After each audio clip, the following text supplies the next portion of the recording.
imóveis no Japão. Eu sempre gosto de falar para vocês separarem. Japão é Japão, Brasil é Brasil, sistemas diferentes, leis diferentes, tributação diferentes. Então, quanto mais você fica comparando, isso acho que não é só na questão financeira, sabe? Quanto mais você fica comparando lá com aqui, a sua mente vai ficar confusa e você não vai destravar, você não vai para frente. Olha, eu colocando já pontos negativos, né? Mas é verdade, sabe, gente?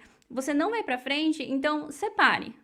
Deixa sua mente limpa como se fosse um bebê. Deixe sua mente limpa e aprenda como que é o sistema daqui.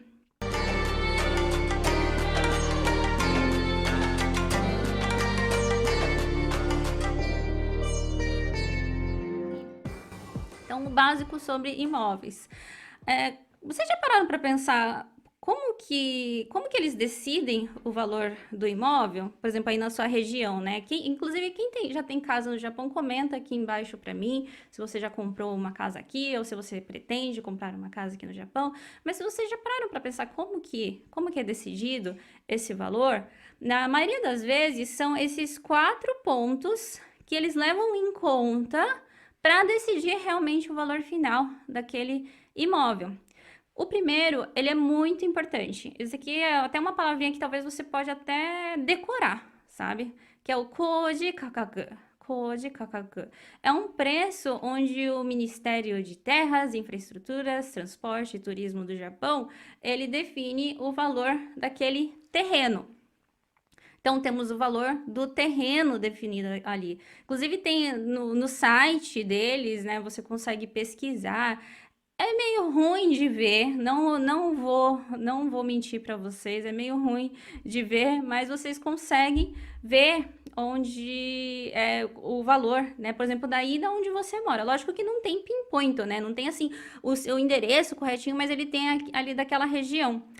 Vou lançar uma pergunta aqui para vocês que eu sempre lanço, na verdade, quando eu falo sobre o tema de imóveis. Vocês sabem qual é o bairro, não é cidade, tá?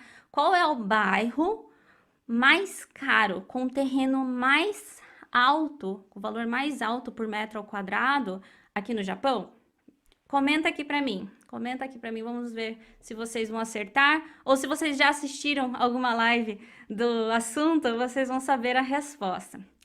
Outro preço importante é o Kijunji Hyoji Kakaku, preço de exibição de terreno e referências. Aqui é a província que define. Temos também essa palavrinha aqui, ó. Quem tem casa aqui no Japão já deve ter ouvido falar. Kote Shisanze Hyokakaku. Isso aqui é a avaliação de imposto de propriedade. Então, assim, quando vocês forem comprar uma casa aqui no Japão, principalmente se for uma casa usada, por exemplo, vocês podem perguntar qual que é o valor do imposto, porque ele já é definido. Ele é definido em base, né, do município. Então, a cidade aí onde você mora, que define, né, o valor do imposto. Temos também o Sozokuze Hyokakaku, a avaliação do imposto sobre a herança que é feito pela Receita. Então, vocês têm em base mais ou menos 4 tipos de valores, que daí vocês conseguem ter uma ideia se o valor daquele imóvel, ele tá no valor justo ou não. Então, lembrando que, ó, a gente tá falando, o Kotei Sanze, ele ainda traz o valor do imóvel, sabe? Mas o Koji Kakaku é o valor do terreno. Então, você tem que calcular o valor do terreno e também o valor, né, da propriedade em si. Se for uma casa nova, tem um valor. Se for uma casa usada, daí depende dos anos que essa propriedade tem. Se a estrutura é de madeira ou não, isso daqui também vai influenciar, sabe? Então, isso aqui eu gostaria que vocês soubessem que já tem alguns valores que são decididos e daí são outros valores externos também que vão influenciar no valor daquele imóvel. Por exemplo, se ele é situado numa região boa ou não, né? Então, tudo aquilo ali vai influenciar. Registro. Então, assim, todo imóvel, ele é registrado. Todo terreno, todo imóvel, né? E para você saber, né, a quem pertence o imóvel, registrado, então, nesse Fudosan Toki Kiroku.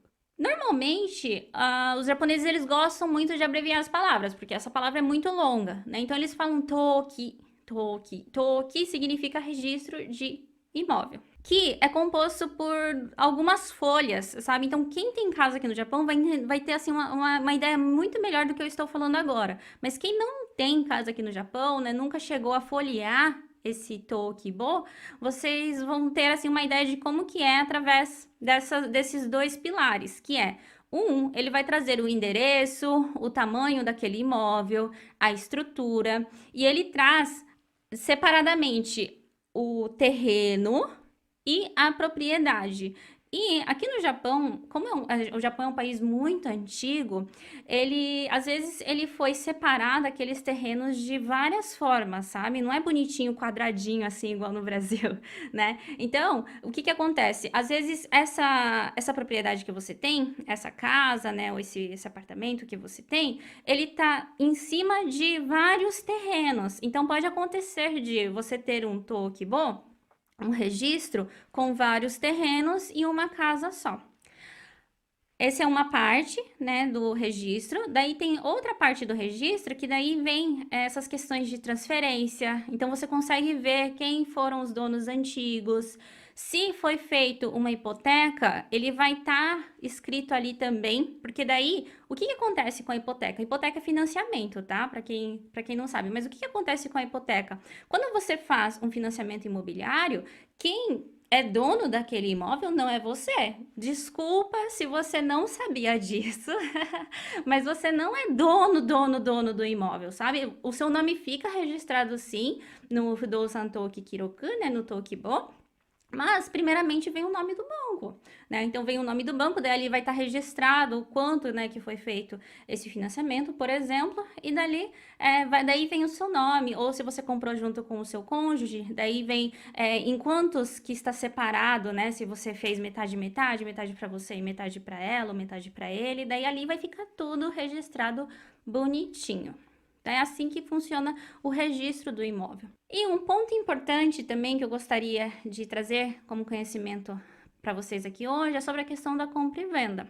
Só pode ser intermediário de uma compra e venda de um imóvel aqueles que têm a licença chamada Takuchi Tatemono Torikishi. Como eu falei para vocês, o japonês adora abreviar as palavras, porque essa palavra ela é muito comprida também. Então, tem também a abreviação que é Takenshi. Se eu não me engano, eu não trouxe aqui no material, mas se eu não me engano, a cada inclusive essa licença, gente, é um kokashiken. É uma licença que é do país, é uma licença muito difícil de tirar. Então, vamos dar valor aos corretores de imóveis, tá? Mas eu queria trazer para vocês hoje que nem todo corretor ele tem essa licença. Por quê? Se eu não me engano, tá? Inclusive, quem souber melhor pode até comentar aqui. Nesse livrinho tá escrito, só que eu esqueci de colocar aqui no material. Mas se eu não me engano, a cada takenshi, né, uma pessoa que tem essa licença, ele pode trabalhar com mais 5 pessoas. Então, assim, por exemplo, né? Pode ter uma imobiliária que tem 5 pessoas trabalhando e uma tem a licença de takenshi. Em outras palavras, vou fugir aqui um pouco do assunto de imóveis, mas em outras palavras, você, brasileiro que mora aqui no Japão e sabe um pouco de japonês, você pode sim tirar uma licença takenshi e conseguir um trabalho numa corretora de imóveis. Inclusive, essa licença não, esse certificado, né, do Financial Planner nível 3 mesmo, não precisa ser nível 2, nível 1. O nível 3, ele já é aceito assim como uma pessoa que tem conhecimento na área de finanças e quem é do setor imobiliário gosta de pessoas que têm essa licença no seu currículo. Licença não, né? Certificado no seu currículo. Mas voltando aqui no assunto de imóveis, eu gostaria de trazer para vocês também uma palavrinha em japonês que é importante na hora dessa transação de compra e venda, que é o tetsuke ou tetsuke-kin, que é um valor onde você deixa já ali meio que depositado, né? Ambas as partes, tá? Tanto quem tá comprando, quem tá vendendo também, assim, não quem tá vendendo vai dar o dinheiro, mas fica ali no acordo que se um desistir, por exemplo, se você falar que quer comprar aquele imóvel, né? Então, você vai dar uma entrada ali, sei lá, de 100 mil, 200 mil, 300 mil.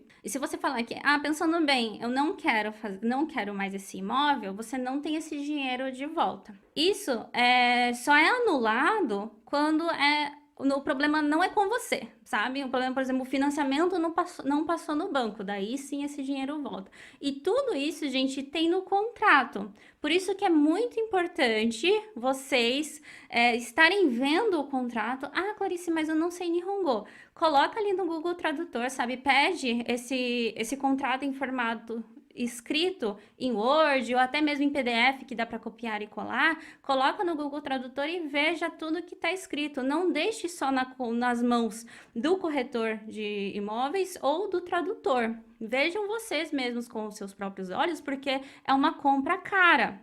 A gente não tá falando aqui de 10 mil, 100 mil ienes, né? Apesar de 100 mil ienes já né? Tem gente que tem um salário desse valor, mas a gente tá falando de milhões. Então, vejam direitinho o que está dentro do contrato e o valor dessa garantia que você está dando também.